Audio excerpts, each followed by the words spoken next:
Belakangan ini nih ya, publik tengah menyoroti sebuah organisasi Islam yang tengah mencari sosok ketua, dan seperti apa nanti organisasi Islamnya itu apa gitu. Nah, nanti kita akan ngobrol dengan salah satu organisasi Islam terbesar di Indonesia, dan tentunya banyak hal yang memang perlu teman-teman ketahui soal itu. Dan dipandu oleh saya nih ya, host fenomenal dan mungkin agak-agak nakal gitu. Kita ngobrol dengan salah satu tokoh NU di Kerawang, dan juga beliau memang aktif di berbagai organisasi, dan beliau nanti yang akan membahas banyak hal tentang organisasi Islam terbesar di Indonesia ini. Organisasi ini seperti apa?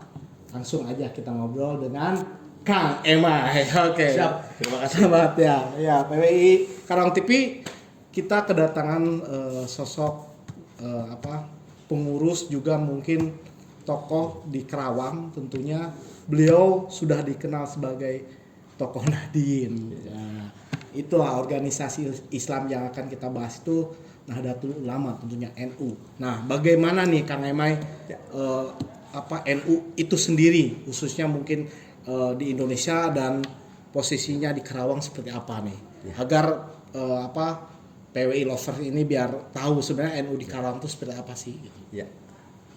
Terima kasih Kang Yuri.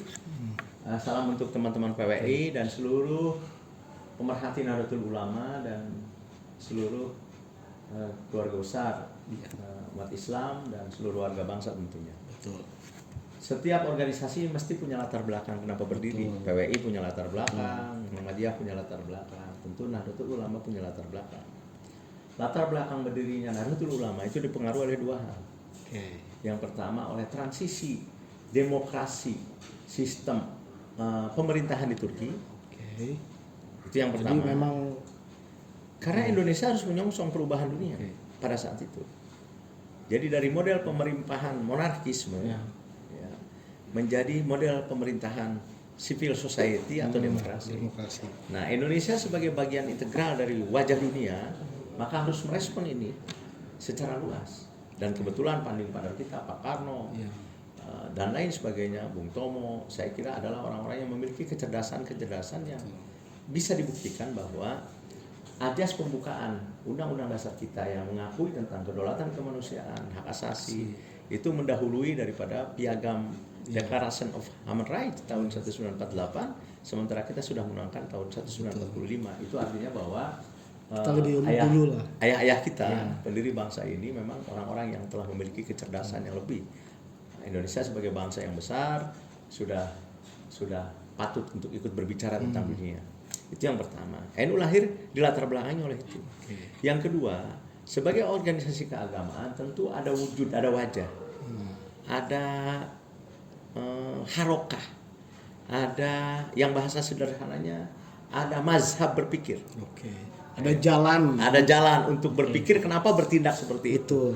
Contoh kecil, kenapa di tradisi Nahdien ada azan 2 kali? Itu kan persoalan tradisi. Itu dipengaruhi oleh perubahan kepemimpinan dari Syarif Hussein di Mekah menjadi Raja Saud. Nah, jadi memang luar biasa ya ini. Nah iya, jadi NU itu sebenarnya respon terhadap perubahan dunia. Jadi kalau hari ini cara berpikir orang NU yang dimaksud oleh saya adalah pengurus PBNU sampai level terendah ranting berpikir tentang sesuatu yang bersifat universal karena memang disemangati itu. Tapi memang sesuai dengan norma Islam lah ya, aturan Islam itu sendiri, betul nggak? Para ulama Indonesia saya yakin memiliki kapasitas itu. Jadi memang perdebatan antar perbedaan pandangan agama itu udah biasa. Sangat sudah biasa, dan kekayaan hasanah keislaman ditentukan oleh banyaknya para ahli, banyaknya para ulama yang menciptakan karya-karya itu. Satu hal yang perlu dicatat, Indonesia itu bukan bumi asli datangnya Islam.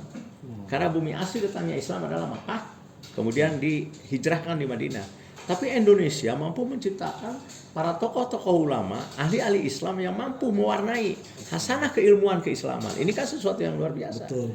Dan ternyata setelah kita selidiki, ternyata tokoh-tokoh kita pun, bapak-bapak bangsa itu memberikan warna kehidupan politik internasional.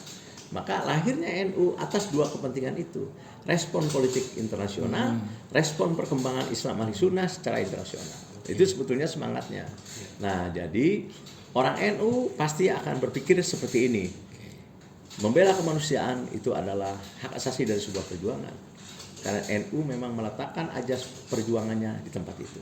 Jadi memang sudah hakikatnya seperti itu lah. Sudah hakikat seperti itu. Bahkan kalau meminjam istilah Mbah Mustofa Bisri, mohon maaf, seorang ulama di Rembang, beliau mengatakan bahwa aku menyayangimu karena engkau manusia, tetapi kalau engkau sewenang-wenang, aku menentangmu karena aku manusia.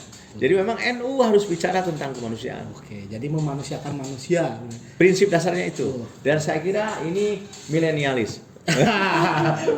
Milenialis. Jadi Gitu, memang Kang NU Ade. itu memang mungkin orang berpikirnya waduh kuno, tapi sudah dasar pemikiran itulah yang sudah futuristik, sudah memikirkan bagaimana konsep ke depan khususnya untuk para para umat lah Nahdiyin dibentuk dengan karakter memanusiakan manusia itu Betul. sendiri. Sebetulnya Jadi, begini. milenialis yang memang terbangun. Persoalan tradisionalis itu persoalan penanda. Oke.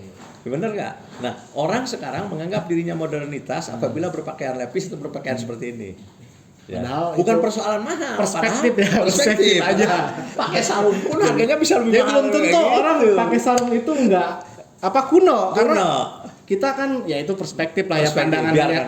lihat material yang ada dalam aja yang melekat, padahal Nah, tidak bagaimana seperti cara itu. menghadapi itu? Ya biarkan saja. Nah, Kang Imai jadi luar biasa nih. Nah, Kang Imai Ya, tentunya oke. perkembangan NU kan di Indonesia Oke. pesat dan memang Sambil minum ya. nah Oke. betul Kang Imai, minum dulu. Jadi teman-teman Biar nggak gugup. jadi jadi kita santuy ya, kita ngobrolin NU ini jangan tegang karena iya. kayak tentunya kita walaupun memang saya masih awam lah ya berbicara tentang agama khusus tentang Islam, tapi saya di sini mencoba untuk kita mengenal NU lebih dalam dan tentunya tadi sudah berbicara secara universal NU dan bagaimana sih perkembangan NU di Kerawang sendiri Oke. nih, Kang Imai? Perkembangan ini adalah Konpercap yang ke-21. Oh, 21. Kalau dihitung urutan waktu itu 5 tahun, berarti sekurang-kurangnya ini ada sekitar mungkin hampir di atas 50 tahunan NU sudah ada di Kabupaten Kerawang kalau melihat dekade Konpercapnya. berarti Ya ya, kalau betul. melihat dekade, walaupun mungkin di beberapa periode itu ada yang 2 tahun, ada yang 1 tahun dan lain sebagainya. Pada saat-saat seperti pada saat-saat organisasi ini baru ada di Kabupaten Karawang. Saya sendiri memasuki dunia ke-NU-an itu di Kabupaten Karawang itu sejak ketika saya selesai kuliah. Oh, Jadi tahun 2000 sudah saya mulai beres. aktif lah ya. Ya, mungkin tahun 2003, 2005 mulai saya bersentuhan dengan struktur NU. Walaupun kalau lahir saya sudah Nahdien. Memang sudah terlahir. Sudah terlahir sana Nahdien. Cirinya gampang. Ketika saya lahir, ayah saya mengajani telinga sebelah kanan, Iya. kemudian mengkomati telinga sebelah kiri. Gitu, Dan 40 harinya saya dikelilingkan ke orang-orang untuk dibacakan marhaba gitu. Oh, iya. Jadi Jadi memang, sebetulnya sebenarnya secara tradisi, secara tradisi sudah NU. sudah. Cuman saya masuk menjadi kepengurusan NU mungkin di tahun 2005 di Kabupaten Karawang. Nah, kiprah saya yang sudah sampai 15 tahun ini justru banyak sekali catatan-catatan penting yang saya lalui dengan gegap gempitanya. Karena seperti biasanya sebagai organisasi besar kalau tidak gegap gempita bukan organisasi. Oke. Gitu. Jadi selalu ada polemik lah ya yang Ada kesepakatan, oh ya ada konsensus pertentangan, Ya, betul. dan ada persaingan. Itu biasa. Biasa lah Karena dalam rumah organisasi. besar. Betul. Gitu. Nah, memang kita bicara soal organisasi besar ini kan. Ya. Banyak sekali pemikir-pemikir di dalamnya. Ya. Nah, Oke. berbicara itu nih Kang Imai, Ya. kita Siap. lanjut nih soal bagaimana sih sebenarnya persiapan Kompercap sendiri dari NU sendiri nih. Ada 2 kepanitiaan yang ditunjuk oleh pengurus PCNU melalui pleno. Yang pertama SC yang menyusun materi. Nah, materi ini disusun oleh SC, kebetulan saya ketuanya. Oke. Dikomandani oleh sekretarisnya Pak Kamal. Ya, kemudian ada anggota yang lain, para masai, para kiai-kiai sepuh yang terhormat, ada Gus Soleh, ada Kiai Nandang Kusairi, kemudian ada Khatib, Kiai Iskandar. Mereka adalah kiai-kiai sepuh yang memiliki kapasitas-kapasitas yang menurut saya di atas kemampuan saya sendiri. Cuman mungkin karena beliau sudah lebih sepuh, lebih bijak, lebih arif, lebih banyak mendengar, maka saya yang dianggap masih atraktif ditunjuk jadi ketua. Itu Masih milenial. Masih milenial persoalan istilahnya lah ya. atraktif saja. Jadi persoalan atraktif gitu. Kalau Karena kiai memang- yang lain kan restu. Ya kan mungkin Gitu. Pak Kiai kan yang lain kan udah mungkin ya kebijakan mungkin Kang Emai kan masih semangat, masih bergelora. Dianggapnya. Masih, ya, dianggapnya. Nah, nih Kang Emai nih. Oke. Tentunya kan. Oh iya, ada satu lagi Apa kepanitiaan yang menyiapkan semua fasilitas kepesertaan, para tamu undangan dan lain sebagainya. Ya, itu namanya OC. Organizing Committee-nya adalah Pak Imam. Ya, Pak beliau yang menjadi ketua OC-nya, saya ketua SC-nya. Karena acara Konpercap NU ini adalah acara perhelatan terbesar warga NU yang ada di Kabupaten Karawang. Peserta hanya 3. Dari unsur kecamatan-kecamatan, 30 kecamatan. Kenapa 3? Biasanya 5. Karena kita juga masih melihat situasi pandemi hari ini. Jadi kita masih menerapkan jarak, protokol kesehatan, dan lain sebagainya sesuai ketentuan pemerintah. Karena kalau NU itu tidak mungkin tidak mendengarkan apa yang dia katakan oleh pemerintah. Karena memang dari awal NU adalah pendiri bangsa. Tahun 26, tahun 45 bersama-sama dengan para pendiri bangsa yang lain mendirikan negeri yang bernama Indonesia, sehingga dipastikan NU mendengar segala apapun yang disampaikan oleh pemerintah. Walaupun dalam beberapa kesempatan ya NU tetap memberikan sumbang saran, bahasa kerennya kritik. Nah, walaupun dibatasi dengan cara tidak radikal, itu aja. Ya, ini memang dengan santun ala NU lah ya. Ya, salah satunya. Terus yang kedua, kalau NU tiba-tiba kritik kepada pemerintah dengan radikal, malu sama wakil presiden. Jadi kan persoalan malu sama wakil presiden dan aja gitu. Oke. Sambil bercanda. Nah, ini tambahannya. Biar Kang Emai dianggap milenial. Oke. Ya, Kang Emai kan banyak nih. Sekarang ada orang yang memang menginginkan mengusung dirinya ingin jadi ketua NU, terus bahkan ada beberapa mungkin tokoh politis di Karawang, Karawang politisi ingin maju juga. Nah, bagaimana nih menurut Kang Emai, apa sih sebenarnya yang NU syaratkan untuk menjadi sosok ketua itu sendiri gitu di Konpercap? Kehadiran banyak calon itu menandakan bahwa proses kaderisasi secara alamiah berjalan. Itu yang paling penting. Tapi banyaknya calon juga pasti menimbulkan sebuah persaingan. Betul. Dan mudah-mudahan NU mampu melalui tahap friksi ini. Kalau persaingan ini dianggap friksi, ketika selesai memiliki kemampuan menyelesaikan friksi itu menjadi kesepakatan bersama. Karena memang NU selalu di situ. Bagi Nahdlatul Ulama, ketentuan seorang untuk mencalonkan diri menjadi ketua NU itu tidak melalui proses bakal calon. Tidak melalui. Karena memang saya sebagai ketua SC tidak membuka proses pendaftaran. Gitu. Jadi langsung pada saat pemilihan, ini biar tahu semua calon. Pada saat pemilihan nanti ada 2 metode pemilihan. Pertama aklamasi. Yang kedua one man one vote. Siapakah yang memilih? Tidak setiap warga NU. Kalau warga NU yang memilih dibutuhkan ratusan ribu warga Nahdlatul Ulama yang ada di Karawang. Kalaulah jumlah 40%, semua orang harus ikut pilih. Tapi dipilih oleh utusan 1 orang MWC. MWC itu adalah struktur di bawah PC, yakni tingkat kecamatan. Jadi ada 30 kecamatan ditambah 1 PC. Nah, siapa saja calon yang mendapatkan 7 suara. Ini kalau mudah-mudahan saya tidak keliru karena saya yang ikut menyusun itu.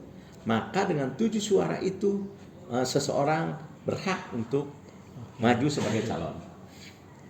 Nah, ketika maju sebagai calon, apabila ada salah satu calon yang memperoleh 50% plus 1, berarti sebutlah 17 suara, maka secara otomatis ditetapkan sebagai ketua terpilih.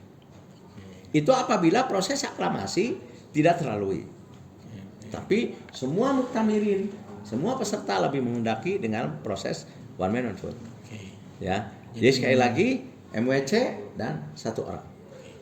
Jadi itu PC. perlu diingat tuh. Jadi buat para calon juga.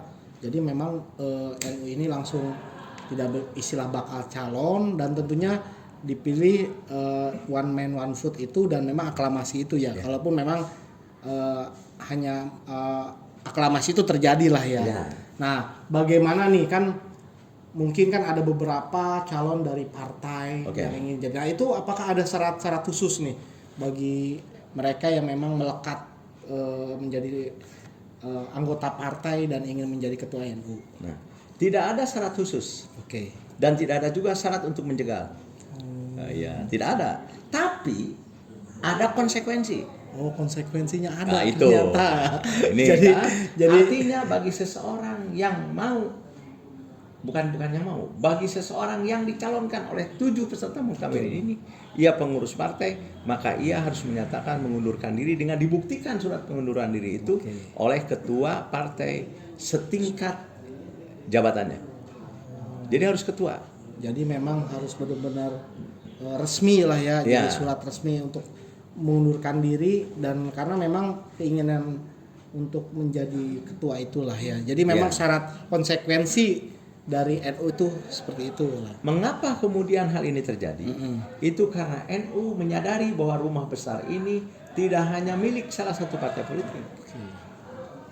Kan hampir semua warga Nahdlatul Ulama itu berada di ruang-ruang publik. Betul. Maka NU harus meluaskan peran sosialnya maupun peran politik. Ya, agar apa? Agar NU menjadi rumah besar yang merasa dimiliki oleh semua. Sehingga dibutuhkan sosok seorang ketua NU itu memiliki kapasitas integral dalam memandang setiap profesi yang yang diambil oleh setiap warga Nahdlatul Ulama. Cuman ada syarat tidak tertulis. Kebiasaannya karena NU itu adalah organisasi keagamaan, maka sekurang-kurangnya ketua NU memiliki kecakapan ilmu agama. Jadi Karena itu tidak tertulis lah. prasyarat tidak Tapi tertulis. ya tentunya kan sadar diri lah ya. Sadar diri. Maksudnya istilah sadar itu kan kita berbicara tentang sosok ketua, tentunya dia harus memahami keagamaan, Karena khususnya kan di gini, organisasi keagamaan. Ketua itu. NU ini dipastikan akan dipinta sambutan dalam sebuah acara keagamaan di seluruh Kabupaten Karawang. Maka ia sekurang-kurangnya harus fasih mengucapkan ayat-ayat Al-Quran atau ayat-ayat suci hadis, kaidah ulama yang patut. Ini kan salah tidak tertulis. Tapi sebenarnya ada fit and proper test nggak dari para ulama, para kiai lah istilahnya, ada studi kelayakan lah misalkan bagi ketua ini misalkan dengan dites membaca Al-Quran atau seperti apa gitu. Kalau secara formal tidak ada, tetapi secara natural saya kira kiai-kiai punya kemampuan untuk bisa melihat orang ketika ia mau mencalonkan menjadi ketua NU. Tapi ini bukan dalam rangka membatasi ruang siapapun untuk mencalonkan diri menjadi ketua NU. Jadi memang sangat terbuka ya, siapapun bisa menjadi asal yaitu diusung oleh 7 itu yang tadi. Ya. Jadi siapapun sebenarnya. Ya sekurang-kurangnya ada prasyarat formal lah, umpamanya pernah MKNU. Ini kalau tidak ada moratorium ya kita anggap moratorium belum ada, seperti pengumuman kemarin ketua PBNU. Kemudian ada KTA dan lain sebagainya. Minimal memang dari unsur NU itu sendiri lah Ya. Nah begitu PW Lover nih, dan bagi para calon-calon nih ya yang ingin mengusungkan diri ini ya, itu tadi sudah jelas banget sama Kang Ema ini ya, berbicara masalah Kompercap nanti, dan ini nanti akan dilaksanakan kapan nih Kang Ema rencananya? Rencana mudah-mudahan tidak ada perubahan tanggal 26 Februari. 26 Februari. Ya. Oke, tapi tetap lah ya di Pondok Pesantren Atarbiyah. Ya. Jadi memang tetap protokol kesehatan masih tetap terjaga, dan makanya tadi kan Kang Ema sudah menjelaskan bagaimana dibatasi lah ya. Dari segi nanti kegiatan Kompercap yang akan dilaksanakan oleh NU sendiri. Nah, yang terakhir nih mungkin Kang Emai, apa sih yang memang Kang Emai mungkin dari NU sendiri yang tengah dilakukan khususnya di Kabupaten Karawang ini gitu, Kompercap ini?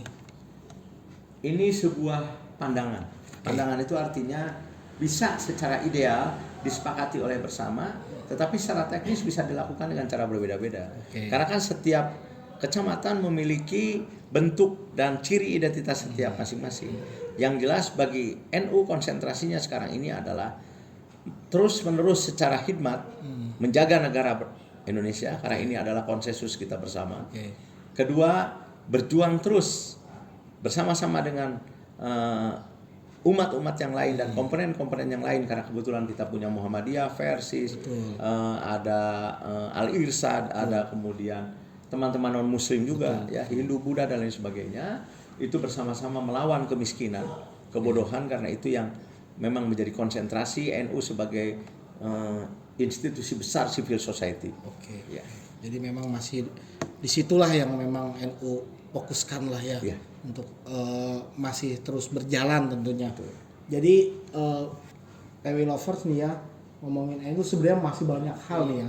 Masalah mungkin gerakan sejarah Kerawang sendiri terbentuk itu karena memang para pejuang-pejuang, para ulama tentunya itu di garis-garis terdepan terkait kemerdekaan Indonesia itu tidak terlepas dari para pejuang, khususnya dari para ulama, para santri yang dulu berjuang mati-matian menumpahkan darah demi kemerdekaan Indonesia, dan NU itu telah membuktikan hal itu dengan banyak sejarahnya, dengan banyak para ulamanya, mendidik bangsa tentunya, dan tentunya mendidik moral bangsa agar bangsa ini menjadi bangsa yang memang memiliki harga diri. Kang Yuda ada tambahan sedikit. Oke, Kang Emai. Ini biar memperkaya sedikit di Betul. penutup akhir ya. Jadi NU itu telah melalui 3 fase penting Betul. selama berdiri tahun 26 sampai sekarang. Fase pertama adalah ketika NU terkonsentrasi menjadi gerakan sosial keagamaan. Oke. Murni Demi kemerdekaan lah dulu ya, waktu pas sosial keagamaan atas respon 2 hal tadi. Oke. Pasca itu kita sudah mendolatkan diri sebagai sebuah negara tahun 45. Betul. Maka NU telah secara sadar menempatkan dirinya sebagai salah satu kekuatan partai politik. Betul. Bersama-sama dengan yang lain. Ada PNI, ada Masumi dan lain sebagainya. Dan alhamdulillah sejak NU menjadi fase gerakan keagamaan, kemudian menjadi fase partai politik, 2 fase ini dapat dilalui dengan cara yang sangat sempurna. Kami meyakini kalau tidak ada perlindungan dari Allah tidak mungkin. Betul. Dan kalau tidak ada kehandalan para tokoh-tokoh NU. Betul. Karena transisi politik ini pada saat Orde Lama ke Orde Baru adalah sebuah transisi yang sangat berat bagi Nahdlatul Ulama. Betul. Transisi ketiga adalah ketika NU mengkiprahkan dirinya pada ruang hitoh 1926. Memulihkan kembali bahwa NU konsentrasi. Iya. Menjadi sebuah organisasi keagamaan dan sosial. Dan NU telah menghidmatkan diri dengan kekuatan-kekuatan sosial lainnya, dengan NGO, dengan kawan-kawan media, dengan gerakan-gerakan kebudayaan. Transformasi pemuda NU-nya di berbagai sayap lini. itu Iya. memaksa NU harus meyakini bahwa gerakan civil society, membangun masyarakat madani atau istilahnya seperti itu adalah menjadi konsentrasi ketiga. Nah, hari ini saya kira dan mudah-mudahan dipastikan ke depan akan ada terus mengalami perkembangan karena NU adalah organisasi yang dinamis. Hari ini adalah sebuah gerakan yang mainstreamnya bahwa NU harus mampu mewadahi semua gerakan politik melalui kepemimpinan Gus Yahya hari ini. Ya, kemudian memerankan dirinya sebagai tubuh sosial, tetapi dipayungi oleh semangat keagamaan. Kalau kata pepatah orang-orang NU itu, para santri suka ada bahasa begini, malayatimul wajib illa bihi bahwa wajib. Artinya begini, sholat itu wajib. Sholat itu wajib. Tapi sholat wajib dilaksanakan dalam keadaan negara yang tenang. Nah, kalau ada upaya membuat negara tidak tenang, maka NU bersama-sama dengan kekuatan negara yang lain akan ikut menstabilkan keadaan agar kami beribadah dengan tenang. Itu prinsipnya. Maka NU tidak ragu untuk mengajak kawan-kawan Kristen, Hindu, Buddha, Konghucu, dan lain sebagainya, kekuatan-kekuatan di negeri yang kita cintai untuk secara bersama-sama membuat situasi tenang, agar ibadah kita tenang, keberlangsungan ekonomi tenang, sebuah sikap-sikap yang lain juga dirasakan sebagai sebuah ketenangan. Jadi itu sikap NU itu. Kenapa kemudian kita suka merespon terhadap sesuatu yang dianggap ini, oh ini kok gangguan gitu. Karena kami ingin beribadah dalam keadaan tenang. Siap, terima kasih. Oke, terima kasih Kang Emai atas obrolannya di podcast PW ini. Dan Kang Emai juga terima kasih telah hadir, dan tentunya Kang Emai semoga Kang Emai sendiri tetap sehat dan walafiat ya, dan tetap memberikan inspirasi ke banyak pemuda di Kerawang. Karena kita kan tidak ada lagi tokoh yang bisa sangat-sangat mungkin bisa dihitung lah jari di tokoh-tokoh Kerawang yang bisa memberikan beberapa gagasan dan wawasan mengenai Kerawang ke depannya. Amin. Dan kita mengundang pada semua untuk hadir. Karena begini, kalau Ibu Bupati, Pak Wakil Bupati, karena sama-sama warga Nahdlatul Ulama, Ketua DPR, juga beberapa teman-teman partai politik mungkinnya kita akan tetap undang dalam acara pembukaan. Dan kawan-kawan yang tidak mendapat undangan bukan berarti tidak diundang. Jadi memang terbukalah ya. Ya, terbuka. Iya, siap. Jadi begitu PWI Lovers, kita ngobrol di sore ini di podcast PWI, dan semoga apa yang diinginkan oleh NU Komperscap bisa lancar, betul. Amin. Kan? Amin. Amin. Oke, terima kasih PWI Lovers. Nanti Siap. kita akan ketemu lagi di podcast selanjutnya dengan narasumber yang luar biasa. Saya Yuda Febrian Sritonga dan Emma Ahmad Maihi, Ketua Oke. Lapesdam, sekaligus Ketua SC Pelaksanaan Komperscap. oke. Mantan Ketua. Terima kasih. Bye bye.